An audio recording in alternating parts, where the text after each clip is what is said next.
யோவான் 8வது அதிகாரத்தில் ஒரு உண்மையாக ஒரு காரியம் சொல்லப்பட்டிருக்கிறது. அதாவது விபச்சாரத்தில் கையும் களவுமாக பிடிக்கப்பட்ட ஒரு பெண்ணை பரிசேயரும் வேதபாரர்களும் இயேசுகிட்ட கொண்டு வருவாங்க.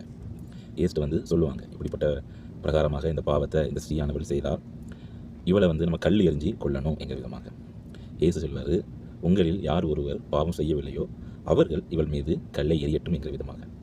அவங்க அந்த வார்த்தையை கேட்டு மனம் கசந்து, அதாவது நம்மளும் பாவிதானே என்கிற விதமாக ஒவ்வொரு ஆளாக அந்த இடத்தை விட்டு நகர்ந்து போயிடுவாங்க.